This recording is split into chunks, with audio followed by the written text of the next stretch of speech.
I'm outside of Hotel O, and this is definitely an eyesore. I want you to take a look. Look at the broken glass, the abandoned furniture, and the piles and piles of junk. Chief Joseph Wade says this is unacceptable and Hotel O has to go. Still very active here on Byram Road. You can still see the yellow tape is up. Police and AMR are on the scene near the vehicle that is turned over in the lake. And we've learned the 3-vehicle crash resulted in 1 person dead. It is a complete mess. Take a look at this tree right here. It is completely uprooted. It's fallen over. And if you look right here, all of these tree limbs, it's muddy. This area is completely blocked off with yellow tape. You can see behind me, Capitol Police Crime Scene Unit is on the scene. We've seen investigators putting at least 20 yellow markers on the ground, walking around with flashlights. A spokesperson with Capitol Police tells us multiple people were injured in an alleged shooting in the area of Pearl and Lamar Street. This is an ongoing investigation. We will keep you updated with the latest when we receive more information. But for now, I'm live in Jackson. Kennedy Cooper, 16 WAPT News. Jackson police tell us the deadly stabbing happened inside McDonald's on Hanging Moss Road and Northside Drive with several witnesses. The victim was an employee at the restaurant but was off duty at the time. Troy, Megan, earlier today inside the Capitol, board members with MIRA, the group who helps people in the process of getting citizenship, expressed concern about the future of immigrant families. Also, anti-immigrant bills that's been introduced in the legislative session. The family tell me they almost lost their lives after hitting a pothole on Terry Road. They've been without transportation for months and are asking the city to do something about it. A long day for the fire department. This fire has been active for hours. We first arrived on the scene at 3 p.m. It's now shortly after 10 and it's still burning. Spent the day staking out in the Port Gibson area with law enforcement agencies, watching them map out key areas in the woods to conduct the search for 2 inmates they consider dangerous. Sean Thomas told me that members of the fire department have been living in stations with poor conditions, and now they're asking the city for help. Nobody else want to speak out, but I'm going to do it because these apartments, they need to be either shut down or they need to do something about it. My kids ran in my room last night crying, holding their ears. As a mom, that made me feel like I was doing a horrible job as a parent. 24-year-old Iasia Morgan is crying for help after her home at the Park of Autumnwood Apartments was shot up Thursday night with her 3 young children inside. I heard shots, but I didn't know what it was. My cousin was in the house and he dropped down to the floor. And I'm like, what you on the floor for? That's when Morgan says she saw smoke in her apartment and multiple bullet holes. One bullet went through the wall and hit her daughter's closet. And one of my innocent babies could have been hurt from one of those bullies. And bullies don't have names on them. And this isn't the first time her apartment has been shot at. Morgan says last year a bullet went through her home and injured her cousin. She says security is hardly ever at the apartment complex and she doesn't feel safe. Ain't no safety here. I couldn't sleep last night. I am 4 months pregnant. I couldn't sleep last night because I was so afraid to close my eyes. When every time I closed my eyes, I jumped up. Full Armor Security, the hired security company for the apartments, says the owners of the complex only pays them to work from 3 to 9 p.m. on certain days per week.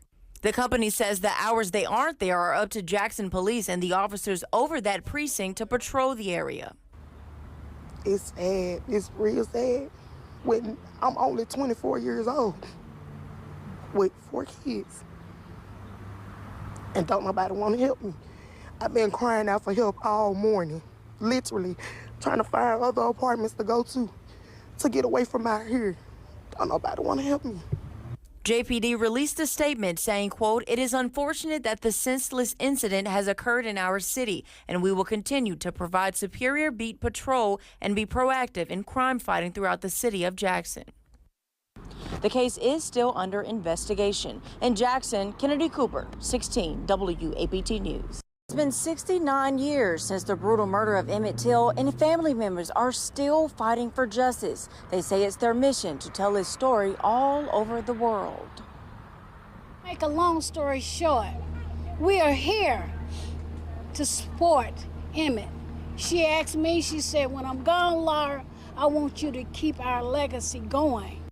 The streets of Jackson near Freedom Corner packed Sunday evening with family, activists, and city leaders. While marching, they held signs of Till commemorating his horrific death. That death and publicly displayed coffin, many argued, helped start the civil rights movement. 69 years later, family members say they are still calling for justice. You know, Carolyn Bryant died last year, and we asked the state of Mississippi to at least charge her with accessory to that case, and she died. So we are still fighting for justice right now, although we are finding out more information. She said my son had a lisp, a speech impediment. When the lady said he whispered at her, it was his lisp. Till's cousin, Anna Laura Williams, remembering conversations with his mother, Mammy Till Mobley. Even if he had whispered, why would you take the life of that martyred saint, 14-year-old? He doesn't even know what hit him. He's gone to glory. The destination sites in the Delta that don't belong to the state of Mississippi, but to the family of the Bryants that murdered Emmett Till. So we're asking the federal government to divest funding from the destination sites in the Delta. Jackson Police Chief Joseph Wade showing support. The injustice to all of us. I don't know if the world knows, but the world needs to know that the perpetrators' families are now benefiting from tax cut, tax breaks, grant funding, and federal dollars from the National Park Service. She said Bo was a good son. He was killed wrongly, Laura. And if I live, for as long as I live, I'm gonna travel the world to tell the story of my son. The family of Till say they're currently in contact with the National Park Service about what they say is an injustice. I'm live in Jackson, Kennedy Cooper 16, WAPT News.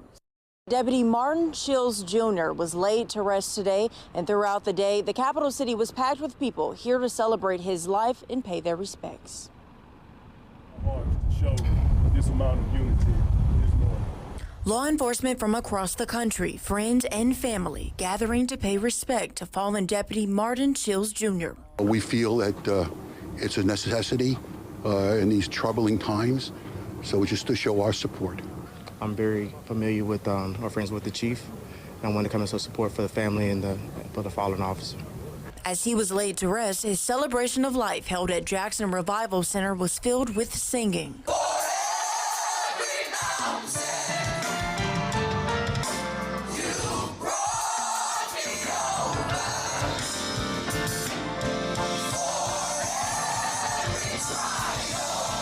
And family members sharing fond memories about the impact Deputy Shields had on them and the community. If you know Mark was a man of few words. You know, his favorite, I call them Mark-isms, was "I got you, what you waiting on." Pastor Jennifer Beard giving encouraging words. To his dad, to his stepdad, to his siblings, to those who worked alongside him, I want you to know that his sacrifice will not be forgotten. I want you to know that you are not in this moment of grief alone. Our community stands with you. Our church stands with you. And today we share your pain. In 9 months, Deputy Shields made a significant impact on the Hinds County Sheriff's Department. He was described as courageous, compassionate, dependable, a beacon of hope, and a pillar in the community. Above all, a hero. Deputy Shields formerly worked with the Ridgeland Police Department and served with the Jackson Police Department for 3 years. Chief Joseph Wade presented his family with his badge from his time with JPD during the funeral. Always be a member of the Jackson Police Department family. He showed up and worked hard, serving the citizens of Jackson. Deputy Shields leaves behind a daughter, and he was also a proud Lanier High School Bulldog. I'm live in Jackson, Kennedy Cooper, 16, WAPT News.